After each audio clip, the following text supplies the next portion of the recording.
7월 28일 주일 밤 예배를 시작하도록 하겠습니다. 땅과 거기에 충만한 것과 세계와 그 가운데 사는 자들은 다 여호와의 것이로다. 여호와께서 그 터를 바다 위에 세우시며 강물 위에 건설하셨도다.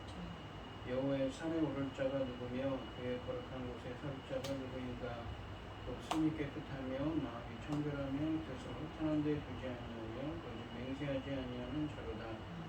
그는 여호와께 복을 받고 구원의 하나님께 의를 얻으리니 이는 여호와를 찾는 족속이요 야곱의 하나님의 얼굴을 구하는 자로다. 아멘. 저희들을 창세전에 특정하시고 여기까지 인도해 주신 주님 감사드립니다. 오늘 예배 가운데 임재해 주시고 이 예배가 신령과 진정으로 지내지는 예배가 되게 하여 주시옵소서. 이 모든 말씀 거룩하신 예수님의 이름으로 기도드리옵나이다. 아멘. 사도신경하시고 신앙하시겠습니다.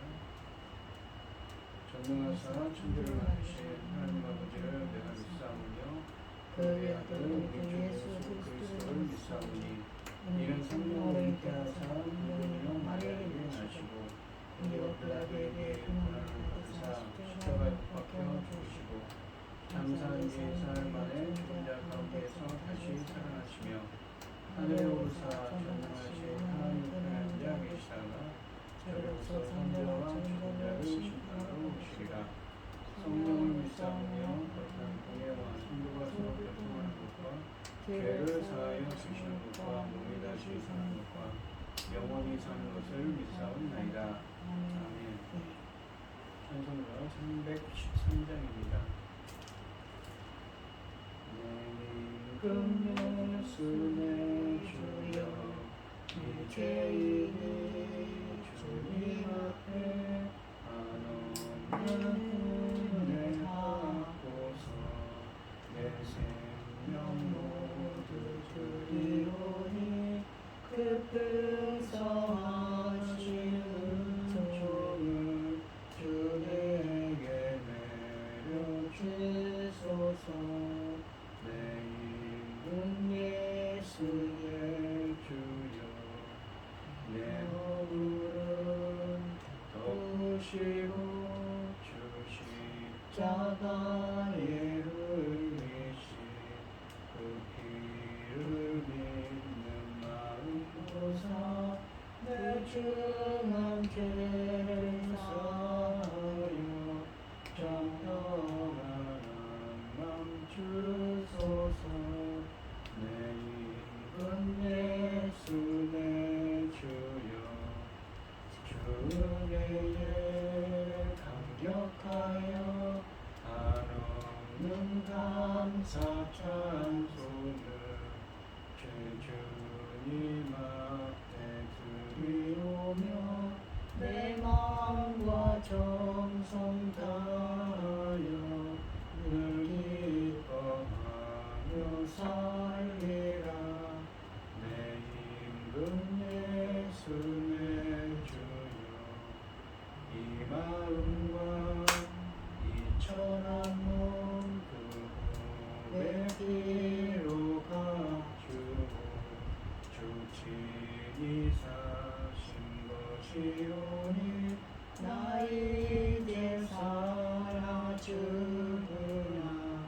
주 뜻만 따라 살리라. 아멘. 기도하겠습니다.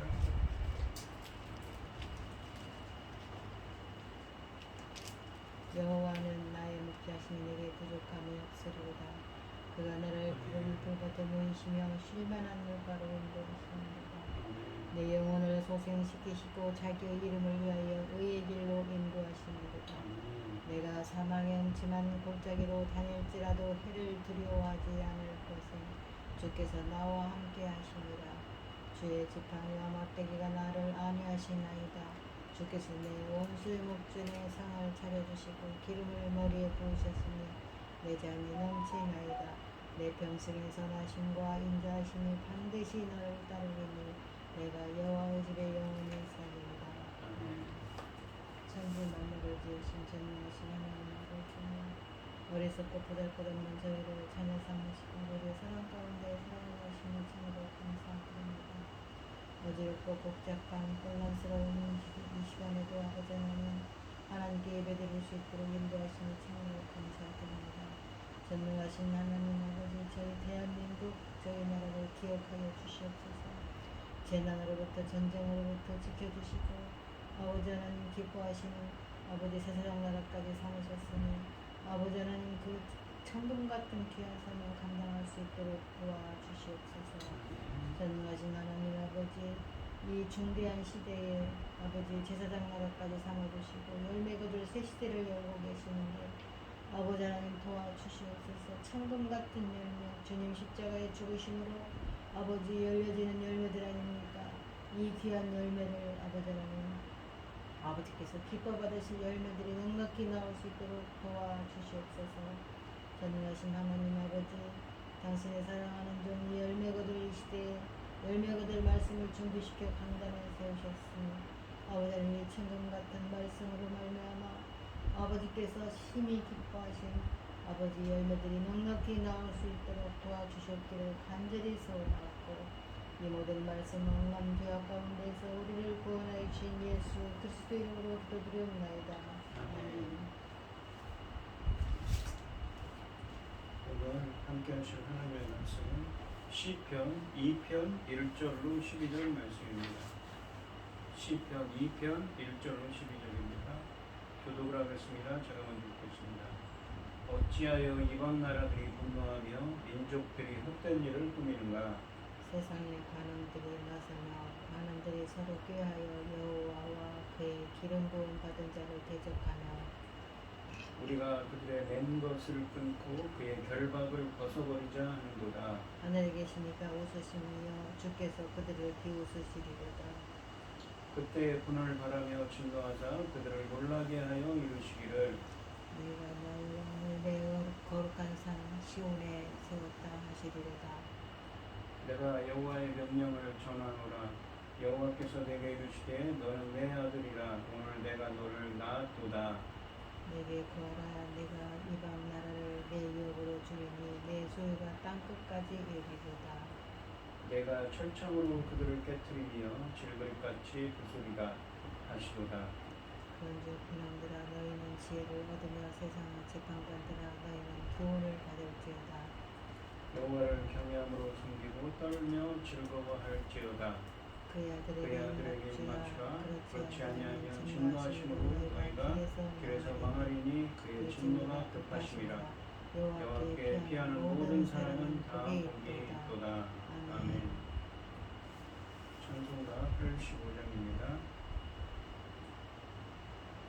구주를 생각만 해도 이렇게 좋거든. 주 얼굴 배울 때야 얼마나 좋으랴. 만민의 구주 예수의 귀하신 이름은 천지에 있는 이름 중 귀할 데 없도다. 참에게 하는 자에게 소망이 되시고 구하고 찾는 자에게 기쁨이 되신다. 예수의 넓은 사랑을 어찌다 말하랴. 주 사랑 받은 사람만 그 사랑 알도다. 사랑의 구주 예수여 내 기쁨 되시고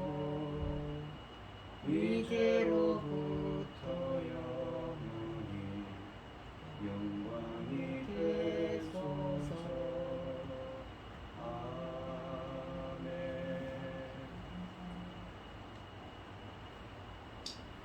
오늘 함께 하실 하나님의 말씀의 제목은 복된 인생, 헛된 인생입니다. 이 사도행전 4장 25절 말씀에 보시면 이 시편 2편은 다윗에 의해 기록되었다고 하십니다. 주님은 이방 나라들을 향해 여호와와 그의 기름 부으신 왕을 대적하는 그들의 반역적인 계획들을 포기하고 철장을 가지고 열국을 다스리도록 하나님이 세우신 하나님의 아들의 권위에 복종하라고 훈계하고 계십니다. 1절 말씀을 보시면 어찌하여 이방 나라들이 분노하며 민족들이 헛된 일을 꾸미는가 라고 하십니다. 열방이 도모하여 이방 나라들, 그러니까 열방이 도모하여 하나님의 통치에 반역을 꿈꾸고 있습니다. 이 1절 말씀에서 이방 나라, 그러니까 열방과 민족들이 형용을 이룹니다. 그러나 그들의 반역은 헛된 일이 될 것이라고 말씀하십니다. 이방 나라들이 분노한다라고 하시는데, 분노한다라는 단어는 히브리어로 단순한 감정적인 반응으로서 분노하다가 아니라 무리들이 모여서 소란스러운 또는 요란한 모습을 의미합니다. 시편 64편 2절에서는 명사형으로서 요란함으로 번역하고 있습니다. 또한 꾸미는가라는 이 히브리 동사는 시편 1편 2절 말씀에 나오는 중얼거리거나 웅성대는 모습을 묘사합니다. 시편 1편에서는 말씀을 묵상하기 위해 중얼거리는 것을 말한다면, 여기서는 반역의 음모를 꾸미기 위해서 낮은 목소리로 웅성대는 것을 의미합니다. 읊조린다고 하지요. 그런데 그들이 꾸미는 일이 헛된 일이라고 하십니다. 성공할 수 없는 일을 꾸민다는 것입니다. 정리하면 시인은 어찌하여 이방 나라들이 소동을 일으키며 민족들이 헛된 일을 꾸미는가라고 묻고 있습니다. 이렇게 상반절이 전쟁을 하기 위해 열국들이 소용돌이치는 모습을 그리고 있다면, 하반절은 전쟁에서 이기기 위해 작전을 짜고 있는 모습을 보여줍니다. 물론 헛되다라는 말은 어떠한 긍정적인 결과를 안겨줄 수 없는 무의미한 일, 헛수고가 될 거라는 의미입니다. 세상 권세자들이 그들을 창조하시고 주관하시는 하나님께 반역해 보았자 성공하지 못할 거라는 것입니다. 피조물로서 가장 공의롭고 정의로우신 창조주 하나님의 통치를 받는 것 자체를 기쁨과 영광으로 생각해야 하는데 말입니다. 그러나 우리가 잘 알다시피 죄는 사람들의 생각을 흐트려 놓기 때문에 이런 일이 발생합니다. 사도행전 4장 25절로 26절에서 베드로는 시편 2편 1절 말씀을 인용하면서 더 광범위하게 적용했습니다. 예수님이 거부당하고 십자가에 못 박히신 후에 베드로는 예수님을 반대하던 유대인들을 하나님과 그분의 메시아에 대적하여 분노하는 나라들에 포함시켰습니다. 2절 말씀해 보시면 세상의 군왕들이 나서며 관원들이 서로 꾀하며 여호와와 그의 기름 부음 받은 자를 대적하며 라고 말씀하십니다. 1절 말씀에서 이방 나라들, 열방들과 민족들이라고 말씀하셨는데, 여기서는 세상 군왕들과 관원들로 나타납니다. 이렇게 해서 1절 말씀이 일반적인 전쟁 상황에서 2절에서는 구체적인 상황으로 발전하고 있습니다. 이제 이방 나라와 민족들의 정체가 드러나며 그들이 소동하며 헛된 일을 꾸미는 것이 무엇을 위함인지 분명해지고 있습니다. 사실 열방이 반역하는 것이 아니라 그들의 왕들과 지도자들이 하나님께 반역한다고 하십니다. 이 일에 대한 책임은 소수의 지도자들에게 있다는 의미입니다. 그들은 하나님의 기름 부음 받은 자를 대적합니다. 인간이 혹은 세상 권세가 하나님과 그가 세우신 일을 상대로 반역하여 성공할 수 없습니다. 불가능한 일입니다. 그러므로 이 시편을 시작하고 있는 1절 말씀의 질문인 어찌하여 라는 이 말씀은 두려움이나 공포에서 비롯된 질문이 아니라 열방이 저지르고 있는 믿어지지 않을 정도로 어리석고 무모한 짓에 대한 개탄을 의미합니다. 여기서 나서며 라는 말은 세상의 나라들과 민족들이 그들의 왕과 통치자들과 함께 주님과 그의 기름 부음 받은 자를 왕을 대적하고 반역하기 위해 음모를 꾸미며 드디어 전쟁터로 나와 진치는 모습을 보여줍니다. 이들은 마치 공동 운명체인 것처럼 음모를 함께 꾸미고 대항하여 싸우려고 전열을 가다듬고 있습니다. 열방이 보이지 않는 하나님께 직접 반역을 할 수는 없습니다. 그래서 그들은 하나님이 세우신 기름 부음 받은 자를 대적하는 반역을 일으켰습니다. 그렇다면 하나님이 세우신 기름 부음 받은 자는 누구일까요? 메시아인가요? 아니면 다윗 계열의 이스라엘 왕을 의미하는가요? 1차적으로는 다윗 계열의 왕들이지만 먼 훗날 오실 메시아를 염두에 둔 말씀입니다. 여기서 그의 기름 부음 받은 자라는 표현은 여호와께서 기름 부어 세우신 왕을 가리킵니다. 이스라엘의 왕은 기름 부음을 받는 의식을 통해 여호와의 대리 신정 통치자의 하나님의 신정 통치하는 이스라엘에서 여호와를 대리하는 통치자로 즉위하였습니다. 이런 의식은 단순히 법적인 것만이 아니라 종교적인 것으로 하나님의 영으로 능력을 던지는 것, 즉 왕의 직무 수행을 위해 지혜와 능력을 부여받는 것을 의미하게 되었습니다. 이 메시아라는 이 단어에, 그러니까 기름 부음을 받다라는 말은 메시아라는 마시아흐라고 히브리어로 번역하는데 이거를 메시아라고 보통 번역합니다. 이 헬라어의 번역이 그리스도입니다. 신약성경은 예수님을 그리스도로 불러 예수님이 구약의 하나님 나라 왕의 이상을 온전히 실현한 분이라고 증언하고 있습니다. 본문은 세상이 메시아를 대대적으로 환영하는 일은 결코 없을 것이며 오히려 메시아에게 복종하기를 거부할 것을 암시하고 있는 것이지요. 3절 말씀을 보시면 우리가 그들의 맨 것을 끊고 그의 결박을 벗어버리지 버리자 하는도다. 우리라는 건 누구입니까? 열방이죠. 앞에 나온 세상의 군왕들입니다. 이 구절은 열왕들이 전투에 임하면서 어떤 내용의 군사적인 선전을 하였는지 보여줍니다. 본문에 나오는 맨 것이라는 표현과 결박이라는 표현이 나오는데 맨 것이라는 것은 이 히브리어 사전을 보면 그 뜻이 족쇄를 의미하고 결박은 사슬을 의미하는 말입니다. 그러니까 족쇄와 사슬은 땅을 파거나 이 물건을 나를 때 동원되던 짐승의 목에 걸려 있던 멍에를 의미합니다. 그러니까 멍에나 고삐 같은 것이죠. 맨 것, 결박, 즉 족쇄와 사슬은 주님과 그의 기름 부음 받은 자의 신하로서 그들의 의무, 그러니까 여러분들의 의무에 대한 은유적 표현으로 보아야 합니다. 여기서는 종속이나 속박을 상징하는 비유로 그들이 하나님과 그의 왕의 통치를 엄청난 멍에로 인식하고 있었음을 나타냅니다. 그러나 이들이 그런 멍에를 벗고자 하는 것은 사실은 자신들의 욕망을 채우고 권력을 강화하기 위해 하나님이 자신의 왕을 통해 베푸시는 의롭고 자비로운 통치를 거부하는 것입니다. 본문은 온 열방이 다윗 왕조의 속국이 되어 있는 상황을 전제하고 있는 것이죠. 그렇다면 이 시편은 과장된 언어를 사용하고 있는 것입니다. 다윗과 솔로몬 시대에도 이스라엘은 본문이 언급하는 정도로 온 세상에 있는 나라들을 다스릴 정도의 영화나 영향력을 발휘하지 못했습니다. 오늘날로 비유하자면 우리 대한민국은 약 10제곱평방킬로미터라고 합니다. 면적이. 근데 다윗과 솔로몬 시대의 이스라엘 땅의 면적은 2만 평방제곱킬로미터입니다. 그러니까 5분의 1밖에 안 되는 것이죠. 이 사실을 감안하면 통일 이스라엘은 고작 남한의 5분의 1밖에 되지 않는 작은 나라였습니다. 그러므로 이스라엘은 자주 다른 나라의 종속국이 된 적은 있지만 본문이 말하는 것처럼 온 열방을 종속국으로 삼은 적은 없습니다.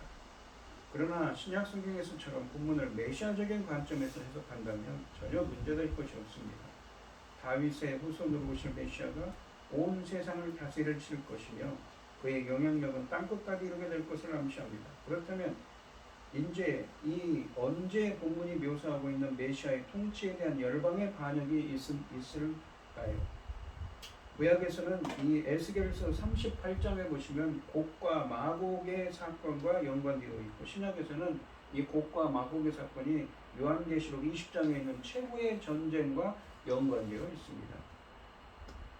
이 4절부터 6절까지 말씀은 시인은 열방의 반역에 대한 하나님의 반응을 표현하고 있습니다. 그러니까 1절부터 3절까지는 열방이 하나님을 대적하여서 하나님께서 하나님께서 기름을 부으셔서 세우신 그 이스라엘의 왕, 즉 메시아를 대적하는 것을 말했는데 그것에 대한 반응이 4절부터 6절까지 쓰여 있다는 것이죠. 4절 말씀해 보시면 하늘에 계신 이가 웃으시며 주께서 그들을 비웃으시리로다. 하나님께서 저 하늘나라에 좌정하신 분께서 비웃고 계신다고 합니다. 4절에서는 1절에서 열방에 꾸미는 일이 헛되다고 한 이유가 밝혀집니다. 하늘에 계신 이라는 표현은 아주 높은 칭호이며 위험 가운데 계신 하나님의 초월성을 강조하고 있습니다. 여기서 계신이라고 번역된 야샤브라는 히브리어는 거하다 또는 안다라는 의미입니다. 1절 말씀에서 열방의 음모를 꾸미느라고 분주한 모습과 4절 말씀에 느긋하게 보좌에 앉아 계신 하나님의 모습이 강력한 대조를 이룹니다. 또한 하늘 보좌에 앉으신 분은 하반절의 주와 평행을 이룹니다. 이 칭호는 하나님께서 온 세상을 주권적으로 다스리시는 통치자이심을 나타냅니다. 사람들은 하나님이 세우신 왕을 대적하려고 분주하게 일을 꾸미지만 이 모든 것을 하시는 하나님은 일어서지도 않고 그들의 음모를 비웃으실 뿐입니다. 아무리 많은 사람이 힘을 합하여도 이 열방은 결코 하나님의 족수가 될 수가 없습니다. 그들의 계획은 하나님께 비웃음거리밖에 되지 않습니다. 시인이 그들에게 묻는 것은 어떻게 감히 하늘에 계신 분이자 주님이신 하나님에게 반역할 생각을 하느냐는 것입니다.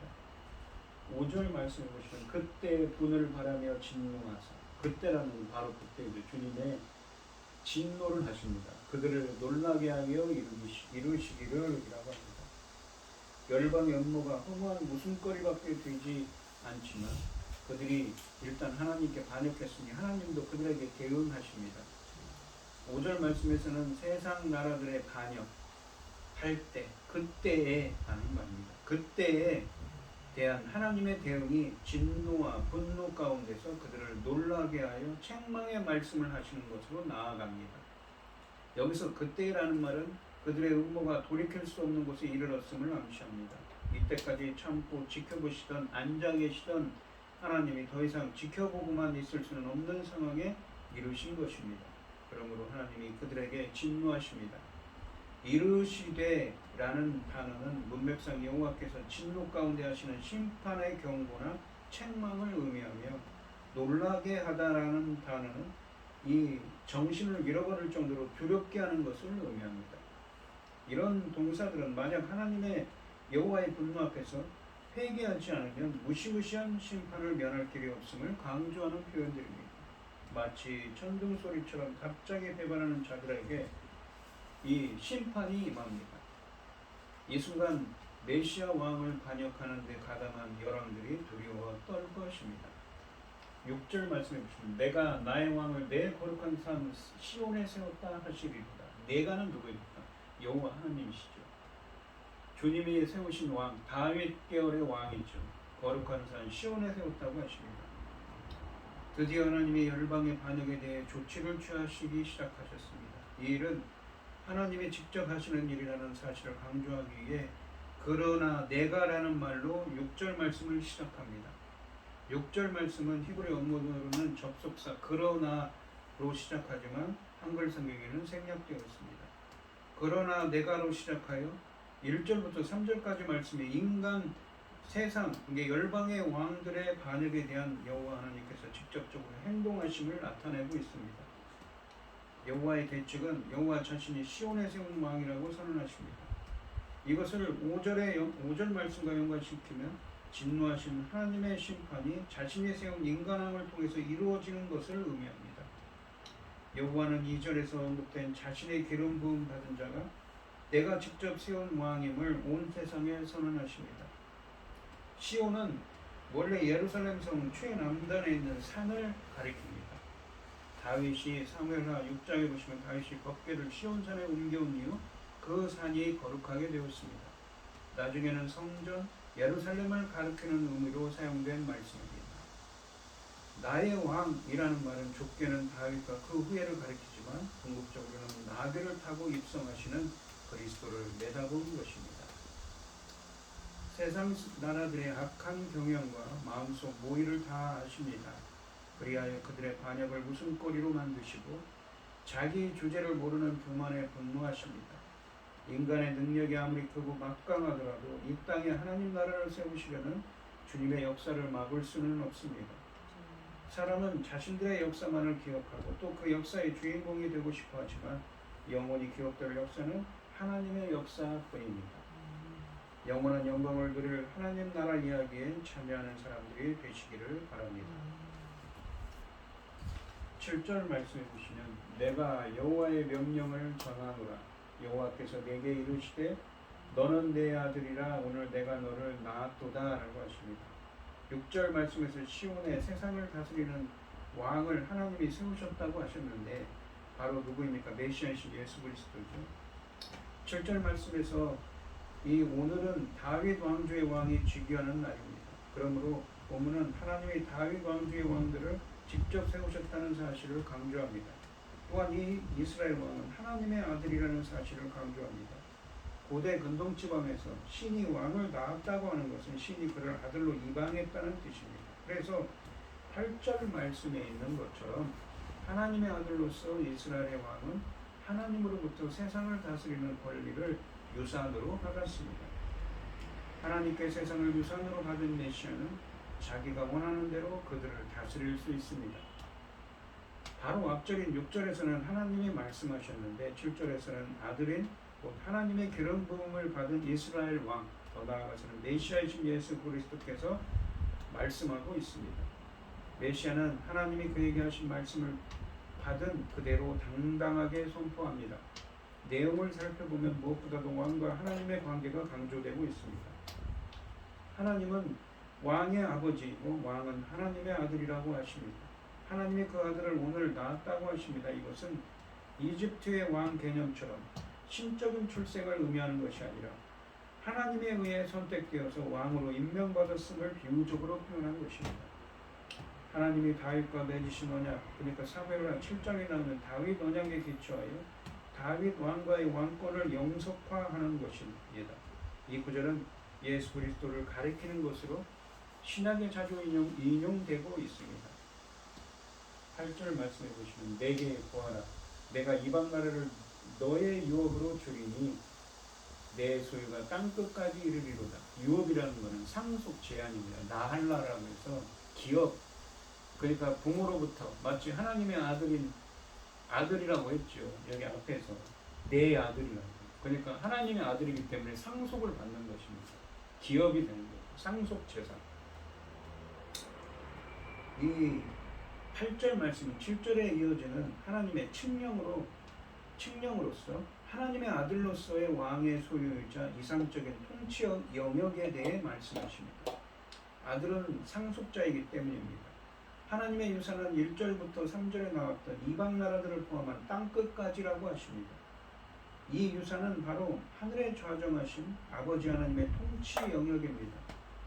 다윗 왕과의 왕이 다스리는 하나님 나라의 통치 영역은 근본적으로 온 세상 끝까지 확장될 것입니다. 이것은 히브리서 1장 2절 말씀에서 이 아들을 만유의 상속자로 세우시고라는 표현에서 그리스도에게 연결되고 있습니다.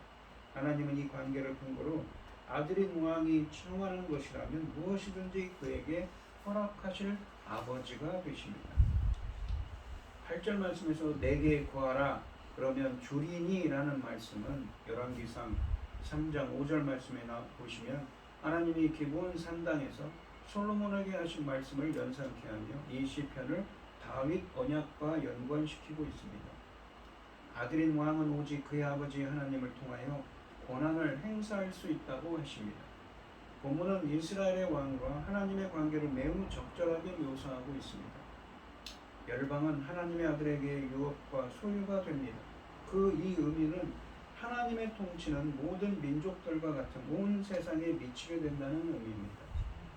아들은 이제 온 세상을 다스리며 세상 모든 것을 상속받게 되는 것입니다.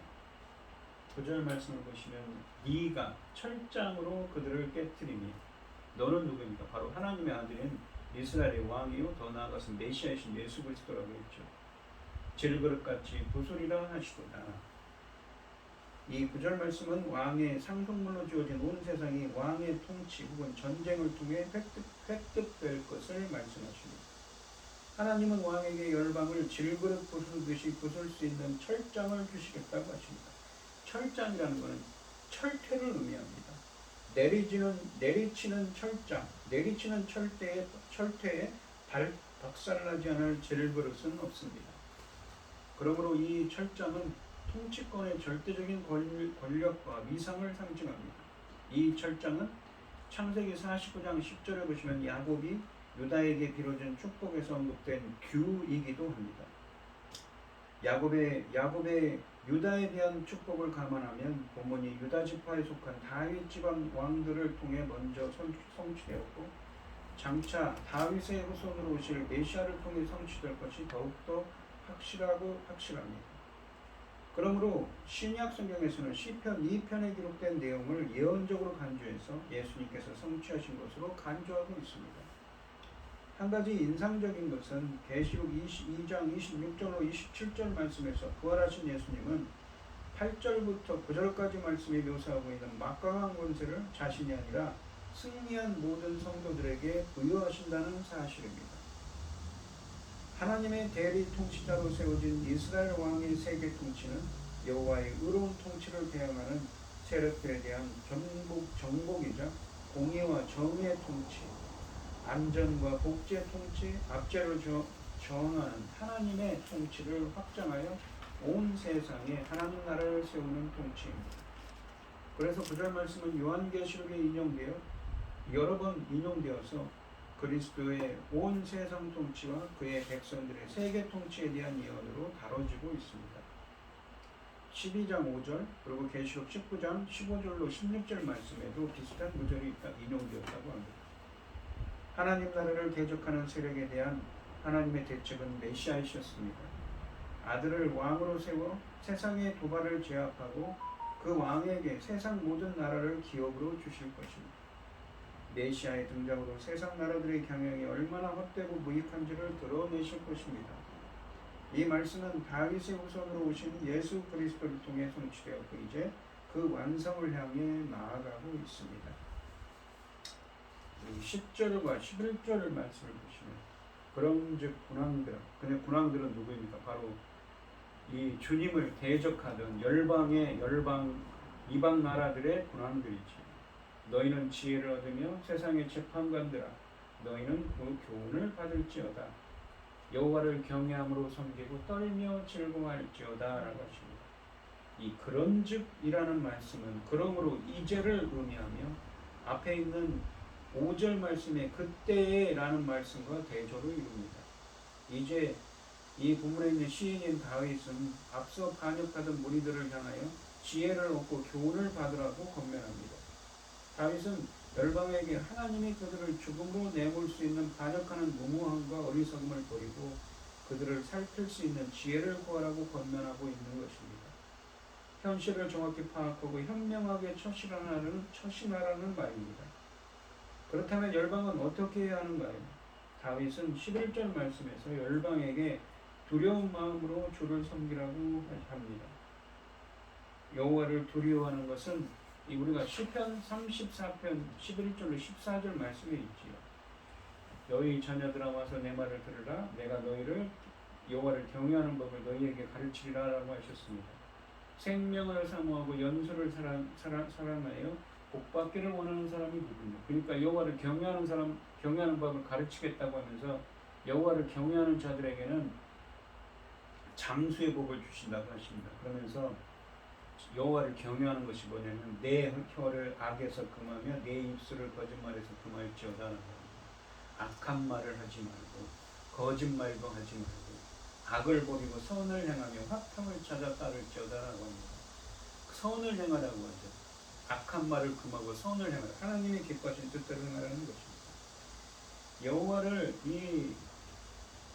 두려워하는 것은 악한 말과 거짓말을 금하고 선을 행하는 것, 하나님이 기뻐하시는 뜻을 행하는 것입니다. 2절 말씀에 나오는 반역을 멈추고 여호와와 그의 왕에게 또한 복종하라고 권면합니다. 떨며 즐거워할지어다라고 말씀하시는데 여호와를 섬기는 일에는 두려움과 즐거움이 공존합니다. 경외함은 떨림, 경외함이라는 건 떨림과 함께 단지 무서워하는 것이 아니라 여호와에 대한 깊은 존경과 믿음을 표현하는 것입니다. 그 섬김은 떨림 가운데서도 즐거워함으로 표현되고 있는데 이것은 12절에서 말씀하는 하나님의 심판에 대한 두려움과 동시에 그와 그의 통치에 대한 즐거움으로 섬길 것을 교훈하는 것입니다. 12절 말씀을 보시면 그의 아들에게 입맞추라. 그의 아들은 누구입니까? 주님의 아들이죠. 그러니까 메시아, 다윗의 하나님의 아들인 다윗 계열의 왕들이죠. 이스라엘의 왕입니다. 그렇지 아니하면 진노하심으로 너희가 길에서 망하리니 그의 진노가 급하십니다. 여호와께 피하는 모든 사람은 다 복이 있도다라고 하십니다. 그의 아들에게 입맞추라라고 하시는데 하나님의 기름 부음을 받은 자를 거역하지 말고 그에게 복종할 것을 권면하고 있습니다. 만약 이 권면과 경고를 따르지 않으면 그들은 하나님의 진노하심으로 길에서 망할 것이라고 하십니다. 길에서 망한다는 표현은 예기치 않게 갑작스럽게 망할 것이라는 뜻입니다. 달리 말하면 명을 다하지 못하고 일찍 죽거나 객사할 것을 뜻하는 바입니다. 왜냐하면 그 진노하심이 급하기 때문이라고 하십니다. 하나님 주님의 신속한 심판을 알림으로써 두 번째 기회가 없음을 분명히 하고 있는 것입니다. 그러나 시편 2편은 무서운 경고로 마치지 않고 복된 삶이 있을 것이라고 말씀하시면서 본문을 마칩니다. 하반절에 보시면 여호와께 피하는 모든 사람은 다 복이 있도다 라는 말씀을 통해 이 시인은 그의 청중들에게 회심을 요청하고 있습니다. 비록 그동안 여러분들이 잘못된 길로 돌아섰다 하더라도 이제는 돌아서라고 말씀하십니다. 이것은 이방 나라들과 민족들로 하여금 참 하나님이 누구인지 알고 섬기라고 말씀하시는 것입니다. 하나님은 그를 무시하는 자를 경고하십니다. 그러나 그에게 피하는 자는 확실하고 충분한 도움을 받을 것입니다. 오늘 본문 말씀을 보시면 시편 2편은 이 세상의 진정한 통치자가 이 세상의 왕들이 아니라 하늘에 좌정하신 여호와이심을 분명히 선포합니다. 왕이신 하나님께 반역하는 세상 나라들은 망할 것이며 하나님의 나라만이 영원할 것임을 알립니다. 왕이신 하나님이 반역하는 나라들과 통치자들을 비웃고 진노 가운데 그들을 심판하실 것입니다. 그러나 돌이켜 주의 통치 아래 여호와께 피하는 사람은 복된 인생이 될 거라고 말씀하십니다. 오늘 이 시간 우리 성도님들도 세상 사람들처럼 헛된 일을 꾸미는 사람들이 아니라 주님의 교훈을 받아 경외함으로 섬기는 사람이 되시기를 축원드리겠습니다. 기도하겠습니다.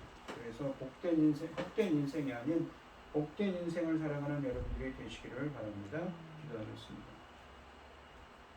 세상 사람들처럼 헛된 인생을 살아가는 것이 아니라 주님의 교훈을 받아 경외함으로 섬기는 사람, 복된 인생이 될 수 있도록 저희들을 인도하여 주시옵소서. 이 모든 말씀 거룩하신 예수님의 이름으로 기도드리옵나이다. 아멘. 찬송가 216장을 하시고 축도하시고 오늘 예배를 마치도록 하겠습니다. 성자의 귀한 몸 나리하며 어리신 그 사랑 고마워라. 내 머리 숙여서 주님께 드리는 말 나무어 주님께 바치리까. 지금도 날 위해 간구하신 이 옅은 믿음이 아오나니 주님의 참사랑 고맙고 놀라워 찬송과 기도를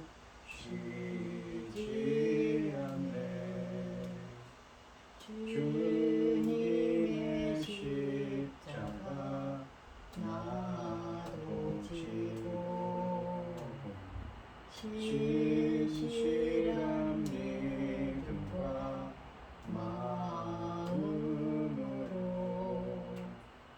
형제의 사랑과 친절한 위로를 미게나 베풀게 하옵소서.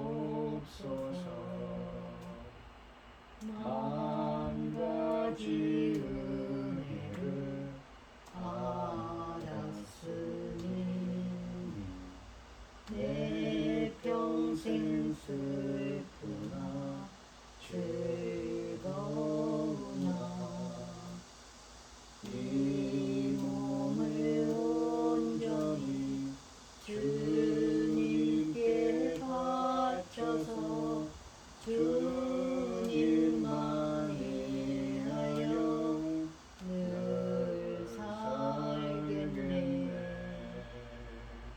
아멘.